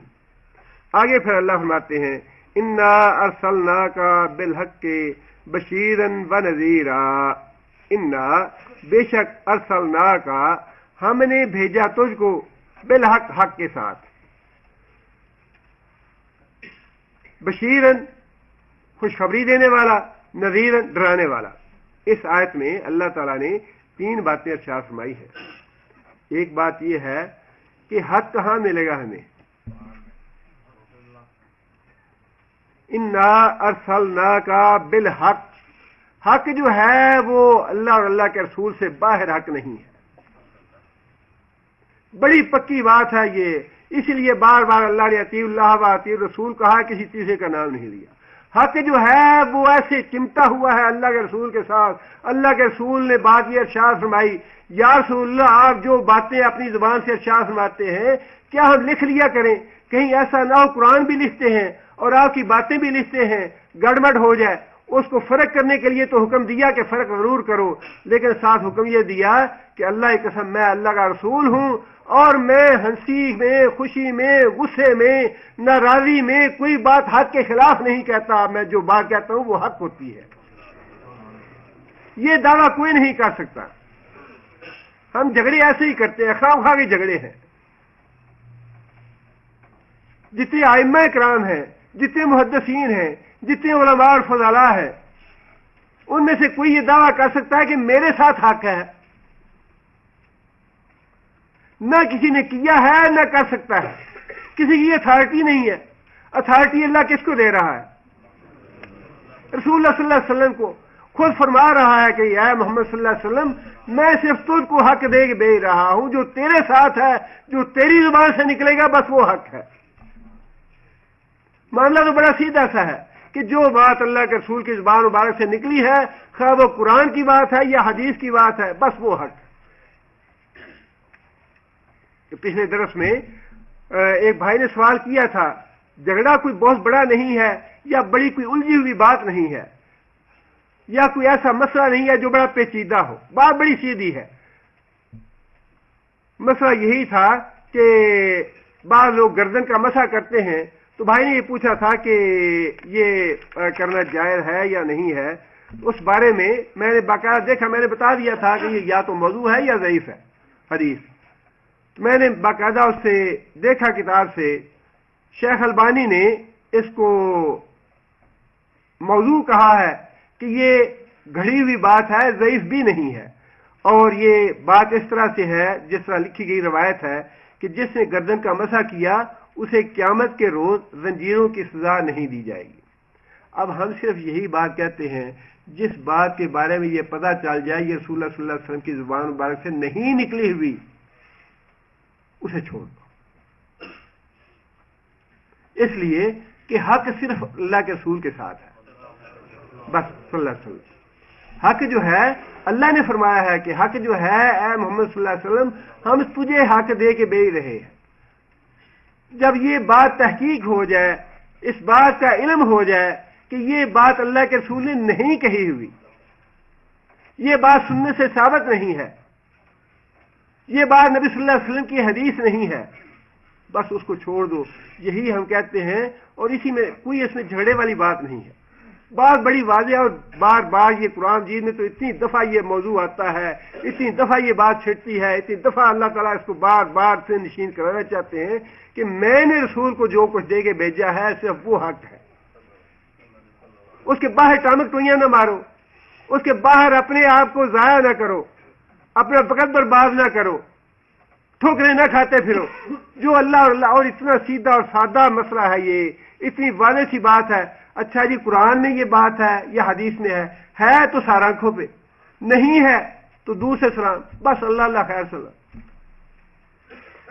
باقی یہ بات میں بار بار واضح کرتا ہوں، ائمہ کرام اور محدثین نے جو کام کیا ہے وہ امت مسلمہ پہ احسان کیا ہے. فقہ جتنی بھی ہے وہ بہت ضروری ہے مسلمانوں کے لیے. امام ابو حنیفہ رحمۃ اللہ علیہ نے کیا ہو وہ کام، امام احمد نے کام کیا ہو، امام مالک نے کیا ہو، امام شافعی رحمۃ اللہ علیہ نے کیا ہو. اس وجہ سے جو ہم کہتے ہیں کہ حق جو ہے وہ رسول اللہ صلی اللہ علیہ وسلم کے ساتھ ہے، اس وجہ سے ان کے کام کو نہ تو رد کیا جا سکتا ہے، نہ اس میں توہین اور گستاخی ہے، بلکہ بعض معاملات جہاں پہ قرآن حدیث خاموش ہے وہاں پہ تو ہر عالم، خواہ وہ اہل حدیث ہو، خواہ وہ دیوبندی ہو، خواہ وہ بریلوی ہو، خواہ کسی بھی جماعت سے تعلق رکھتا ہو، اسے یہ یہاں پہ آپ دیکھتے نہیں ہیں کتنے علماء کے فتاوے آتے ہیں اور یہ چھوٹے چھوٹے پمفلٹ اور بکلیٹس آتی ہیں، ان میں قرآن اور حدیث کے مسائل ہوتے ہیں. اور ساتھ یہ بھی ہوتا ہے امام بن حنبل نے یہ کہا ہے، امام مالک کا یہ قول ہے، امام شافعی نے یہ کہا، امام ابو حنیفہ نے. یہ تو محترم ہیں، محسن ہیں امت کے. جس طرح امام بخاری کا احسان ہے امت پہ، اسی طرح ائمہ کرام کے احسانات ہیں امت پہ. ان کا ادب اور احترام جو ہے ہر مسلمان پہ واجب ہے، اور ان کا کام جو ہے وہ بھی لائق احترام ہے اور واجب الاحترام ہے. بہت سے مسائل ایسے ہیں جن میں کتاب و سنت خاموش ہے، اور کتنے ایسے معاملات زندگی کے، لڑائی جھگڑے وراثت کے اور نکاح اور طلاق کے، اور بے شمار مسائل ایسے آ جاتے ہیں جن میں واضح طور پہ بات نہیں ملتی کتاب و سنت کی، اور دیکھنا پڑتا ہے کہ ائمہ کرام نے اس بارے میں کیا کہا ہے. وہاں انسان اگر نہیں فالو کرے گا یا فقہ کو نہیں دیکھے گا تو کیا کرے گا. لیکن ہم صرف یہ بات عرض کرتے ہیں کہ اس بات میں انسان کو متعمل نہیں ہونا چاہیے، متردد نہیں ہونا چاہیے کہ جب نبی صلی اللہ علیہ وسلم کی حدیث واضح طور پہ مل جائے تو پھر باقی جو کچھ ہے اس کو فوراً چھوڑ. فرمایا کہ بشیرن، خوشخبری دینے والا بھی ہے، و نذیرن، اور ڈرانے والا بھی ہے. ولا تسألوا عن اصحاب الجحیم، اور نبی صلی اللہ علیہ وسلم کی تسلی کے لیے یہ بات ارشاد فرمائی کہ اگر لوگ نہیں مانتے، اب وہی بات ہے نا اکثر ہمارے بھی، جی بڑا سمجھایا ہے، بڑی بات کی ہے، یہ قرآن کیا تھا، یہ حدیث کیا تھا، مانتے نہیں ہیں، تو اللہ تعالیٰ فرماتے ہیں کہ بات پہنچا دینی آپ کی ذمہ داری ہے، یہی مطلوب ہے، منوانی نہ ممکن ہے نہ مطلوب ہے، منوانی مطلوب نہیں ہے، کسی کے پیچھے نہ پڑ جائیں، کوئی نہیں مانتا تو اپنا نقصان کرے گا، مانے گا تو اپنا فائدہ کرے گا، لڑائی جھگڑا کرنا، مناظرے کرنا، کفر کے فتوے دینے اور اس طرح کی باتیں، ان میں وقت ضائع کرنے کی ضرورت نہیں ہے۔ اگر ٹھیک ہے ایک آدمی کتاب سننے کی بات مان لیتا ہے تو الحمدللہ اس کا فائدہ ہے، اور اگر نہیں مانتا تو ماسلام اللہ اللہ خیر صلی اللہ بات ختم کر دیں۔ فرمایا کہ اے محمد صلی اللہ علیہ وسلم، یہ جو کفر کر رہے ہیں، آپ کی بات نہیں مانتے، جہنم میں جانے والے ہیں، ان کے بارے میں آپ سے تو ہم نہیں پوچھیں گے یہ کیوں نہیں مانے، نہیں مانتے جائیں جہنم میں۔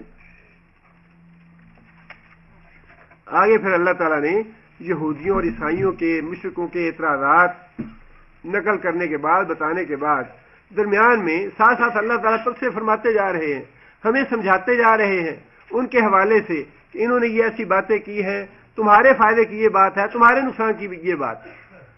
اب اللہ تعالیٰ نے بنی اسرائیل کے اور مشرکوں کے جرائم بھی ہم پہ واضح کر دیے، اور ساتھ ساتھ ہمیں نصیحتیں بھی کی ہیں۔ اب انہی میں سے ایک نصیحت یہ ہے، وَلَن تَرْضَىٰ عَنْكَ الْيَهُودُ وَلَا النَّصَارَىٰ وَلَن تَرْضَىٰ، اور ہرگز راضی نہیں ہوں گے، کبھی راضی نہیں ہوں گے، ان کا اے محمد صلی اللہ علیہ وسلم آپ سے، مخاطب تو نبی صلی اللہ علیہ وسلم ہے، لیکن ساری امت جو ہے وہ مخاطب ہے اس کی، مسئلہ تو ساری امت کے لیے ہے۔ یہود و ولن نصارا، نہ یہودی راضی ہوں گے اور نہ عیسائی راضی ہوں گے، حتیٰ کہ تتبع ملتہم، حتیٰ کہ پیروی کرے تو ملتہم ان کے دین کی، ان کے طریقے کی۔ جب تک تو خود یہودی نہیں بن جاتا، یہودی یا عیسائی نہیں بن جاتا، تب تک یہ تو اسے راضی نہیں ہوں گے۔ اے محمد صلی اللہ علیہ وسلم، اور مخاطب ہے پوری امت کہ یہودیوں اور عیسائیوں کو راضی کرنے کی خاطر کوئی کام نہ کرو، یہ بڑا خسارے والی بات ہے۔ اب یہاں سے دیکھ لیجیے کتنے لوگ مسئلہ پوچھیں جی تہوار ہے ان کا، یا جو بڑا دن ہے ان کا، سالگرہ ہے ان کی، دعوت دی ہے، آفیسر ہے یا اس کے ساتھ کام کرتے ہیں، دعوت دی ہے، جاتے ہیں یا نہ جائیں۔ جانے کی بات جو ہے یہ صرف اسی لیے ہے نا کہ میرا جو کلیگ ہے، میرا آفیسر جو ہے وہ ناراض نہ ہو جائے، ہے وہ عیسائی، ہے وہ ہندو، تہوار ہے اس کا اپنا، ان کو نہ اپنے تہواروں پہ بلانا چاہیے نہ ان کے تہواروں پہ جانا چاہیے۔ بات بڑی سیدھی سی ہے، ان کا راستہ الگ ہے، ہمارا راستہ الگ ہے، ان کا دین الگ ہے، ہمارا دین الگ ہے۔ وہ جب ہمارے پیغمبر صلی اللہ علیہ وسلم پہ ایمان نہیں لائے تو الگ کیسا؟ اللہ کے رسول نے بڑی وضاحت کے ساتھ فرمایا ہے کہ جو آدمیوں کے درمیان جا کے رہے گا میں اسے بری ذمہ ہوں، میں اس کی سفارش سے بری ذمہ ہوں۔ اور یہ بات بھی ارشاد فرمائی کہ مسلمان اور کافر یا مسلمان اور مشرک، ان دونوں کی آگ اکٹھی نہیں جل سکتی، ان دونوں کا کھانا پینا اکٹھا نہیں رہ سکتا۔ مسلمان مسلمان ہے، مشرک مشرک ہے، کافر کافر ہے، اس کا اور دین ہے، اس کا اور دین ہے، آپ جتنا بھی مرضی کریں۔ اب دیکھیے نا، بات تو سیدھی سی ہے، گورنر قتل ہو گیا، اب جو اس کے چاہنے والے تھے انہوں نے تو یہ کہا جی وہ تو بڑی رواداری پہ، امریکہ نے باقاعدہ بیان دیا نا، امریکہ برطانیہ نے، وہ تو بڑا اچھا آدمی تھا اور بڑا رواداری کے لیے کام کر رہا تھا، مسلمانوں میں رواداری پیدا کرنے کے لیے، اور ایسے منافع تو چاہیے ان کو، اس طرح کی رواداری پیدا کرنے کے لیے جو توہین رسالت کو کالا قانون کہیں، جو ایسے قوانین ختم کرنا چاہیں، اور بعد میں اس کی بیٹی نے بھی یہ بیان دے دیا کہ میرا باپ جو تھا وہ تو آئین میں جو مرزائیوں کو اقلیت قرار دینے والی شیخ ہے اس کے بھی مخالف تھا، وہ تو اس کے بھی مخالف تھا، وہ بھی نکلوانا چاہتا تھا اور یہ قانون بھی ختم کروانا چاہتا تھا۔ ایسے رواداری والے جو ایجنٹ ہیں کافروں کے، وہ تو چاہیے انہیں، وہ تو مطلوب ہے انہیں۔ لیکن کیا جو کچھ اس نے کیا، جو انجام تھا، اللہ تعالیٰ معاف کرے اور اللہ تعالیٰ اپنی پناہ میں رکھے، رسول اللہ صلی اللہ علیہ وسلم کے زمانے میں اس بارے میں ہمیں قطعاً کوئی جو ڈھل مل والی بات یا غیر یقینی بات یا شک والی بات نہیں ہے۔ رسول اکرم صلی اللہ علیہ وسلم کے زمانے میں عمیر بن امیہ اپنی سگی بہن تھی، سگی بہن، اور سگی بہن نبی صلی اللہ علیہ وسلم کو برا بھلا کہتی تھی، اور ایک دن عمیر بن امیہ نے تنگ آ کے بڑی تکلیف ہوئی، کوفت ہوئی دل کو، اور مار دیا اپنی بہن کو، اور چلے گیا سیدھے نبی صلی اللہ علیہ وسلم کے پاس۔ نبی صلی اللہ علیہ وسلم نے پوچھا کہ تم نے اپنی بہن کو قتل کیا ہے؟ کہنے لگے ہاں یا رسول اللہ۔ پوچھا کیوں قتل کیا ہے؟ کہنے لگے یا رسول اللہ آپ کو برا بھلا کہتی تھی اور میں برداشت نہیں کر سکتا، قتل کر دیا۔ نبی صلی اللہ علیہ وسلم نے فرمایا کہ اس کا خون رائے گاہ ہے، کوئی قتل قصاص نہیں ہے اس کا۔ اسی طرح ایک اور صحابی تھے، ان کے خاندان کی عورت تھی، اور انہوں نے نظر مانی کہ یہ عورت نبی صلی اللہ علیہ وسلم کو برا بھلا کہتی ہے، مجھے جیسے ہی موقع ملا میں اس کو ضرور ختم کر دوں گا۔ وہ خود کہتے ہیں کہ میں ایک رات کو ان کے گھر میں داخل ہوا، میں نے دیکھا کہ وہ اپنے بچے کو دودھ پلا رہی ہے، بچے کو میں نے اس سے الگ کیا اور تلوار کا وار کر کے اس کو ختم کر دیا، اور خود میں نبی صلی اللہ علیہ وسلم کے پاس پہنچ گیا۔ نبی صلی اللہ علیہ وسلم نے مجھے پوچھا کہ تم نے قتل کیا ہے اس کو؟ میں نے کہا ہاں یا رسول اللہ قتل کیا ہے۔ نبی صلی اللہ علیہ وسلم نے سارے صحابہ کرام کو مخاطب کر کے یہ بات ارشاد فرمائی، جو آدمی ایسے آدمی کو دیکھنا چاہے جس نے اللہ اور اس کے رسول کی غائبانہ مدد کی ہے، وہ اس آدمی کو دیکھ لے۔ اور پھر وہ صحابی کہتے ہیں کہ میں جب واپس گیا تو میں نے دیکھا کہ اس کے بہن بھائی جو ہیں وہ اس کو دفنا رہے ہیں، مجھ سے کہنے لگے کہ تم نے اسے قتل کیا ہے؟ صحابی کہنے لگے کہ ہاں میں نے اس کو قتل کیا ہے، جو بگاڑنا چاہتے ہو بگاڑ لو میرا، اور میں اللہ کی قسم کھائے کہتا ہوں کہ جو کچھ یہ بکواس کرتی تھی نبی صلی اللہ علیہ وسلم کے بارے میں، تم سارے کے سارے اگر وہ بکواس کرو گے تو میں تم سب کو قتل کر دوں گا، یا میں قتل ہو جاؤں گا یا تمہیں قتل کر دوں گا۔ صحابی کہتے ہیں کہ اس کے بعد سے اس خاندان کا بڑا وقار بن گیا اور بڑے کھلے ڈلے ہو کے وہ لوگ مسلمان ہوئے، خوف ختم ہو گیا ان کو۔ اور یہ تو بات ہی ایسی ہے، یہ تو ایسی ہے جھگڑا جتنا مرضی بھی کر لیں، لیکن اللہ تعالیٰ نے جس بھی آدمی نے نبی صلی اللہ علیہ وسلم کی گستاخی کی ہے، اللہ نے خود اس سے انتقام لیا ہے۔ اللہ شرک گوارا کر سکتے ہیں، کفر اللہ کو گوارا ہے، لیکن اللہ تعالیٰ یہ بات گوارا نہیں کر سکتے کہ میرے رسول کی کوئی توہین کرے۔ یہ کافر پہ بھی واجب ہے، ایمان لانے کا اختیار ہے، ایمان لانا چاہتے ہو لاؤ، نہیں لانا چاہتے بے شک نہ لاؤ۔ محمد صلی اللہ علیہ وسلم پہ ایمان لانے کا اختیار اللہ نے دیا ہے، ایمان نہیں لانے چاہتے نہ لاؤ، جو لانا چاہے وہ لائے، لیکن اس بات کا اختیار نہیں دیا اللہ نے کافروں کو بھی، مشرکوں کو بھی، کہ وہ رسول اللہ صلی اللہ علیہ وسلم کی گستاخی کرے۔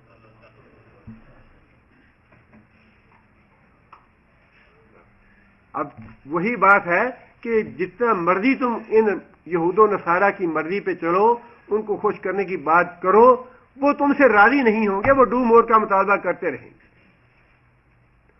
سوائے اپنی ہلاکت اور بربادی کے حاصل کچھ نہیں ہوگا۔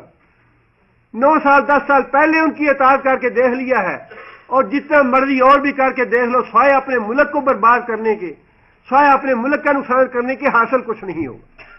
وہ تمہارے اسی طرح دشمن رہیں گے جس طرح 10 سال پہلے دشمن تھے، 10 سال بعد بھی ویسے ہی دشمن رہیں گے، اس لیے کہ ہمارا ایمان ہے جو بات اللہ نے فرمائی ہے صحیح وہی ہے، حق وہی ہے۔ اللہ نے پہلے فرما دیا کہ حق وہ ہے جو میں نے رسول اللہ صلی اللہ علیہ وسلم کو دے کے بھیجا۔ حق بات یہی ہے کہ یہود و نصارہ مسلمانوں سے کبھی بھی راضی نہیں ہوں گے، حتیٰ کہ یہ خود یہودی یا عیسائی نہ بن جائے۔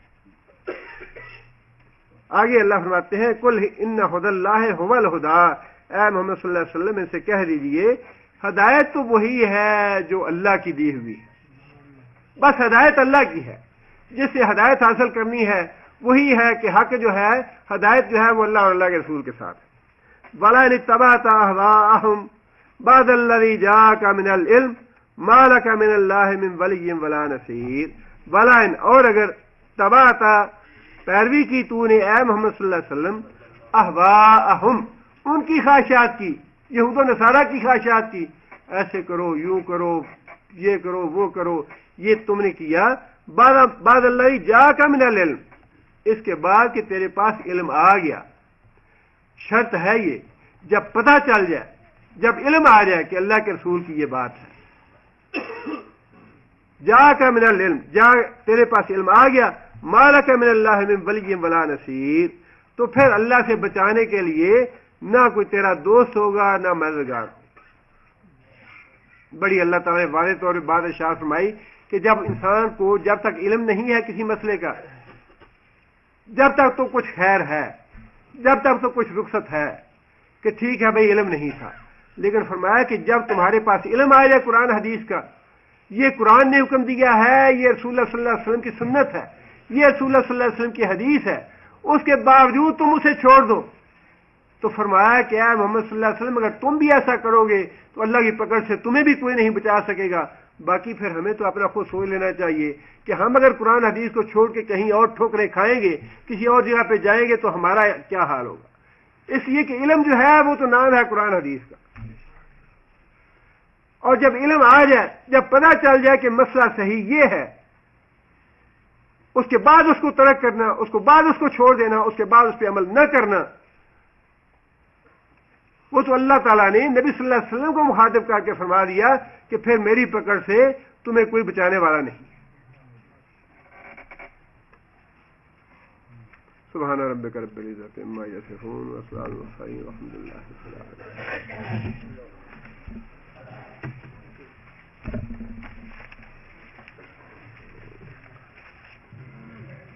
أعوذ بالله من الشيطان الرجيم ومن أظلم ممن منع مساجد الله أن يذكر فيها اسمه وسعى في خرابها أولئك ما كان لهم أن يدخلوها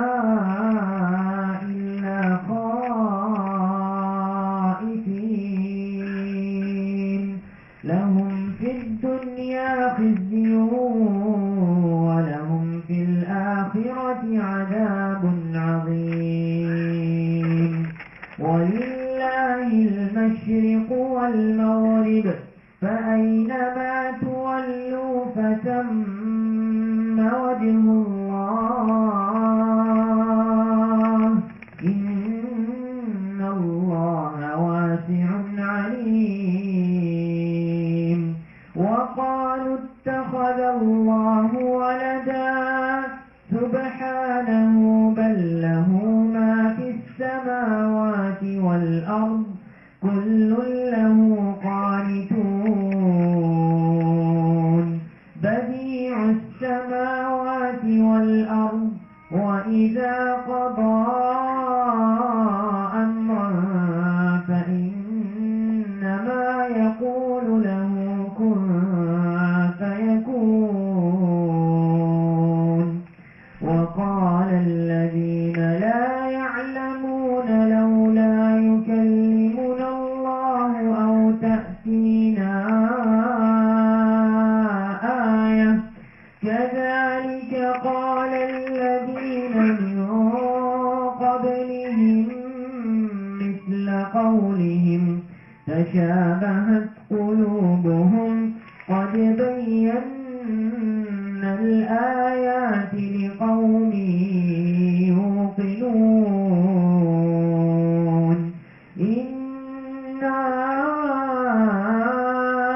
أرسلناك بالحق بشيرا ونذيرا ولا تسأل عن أصحاب الجحيم ولن ترضى عنك اليهود ولا النصارى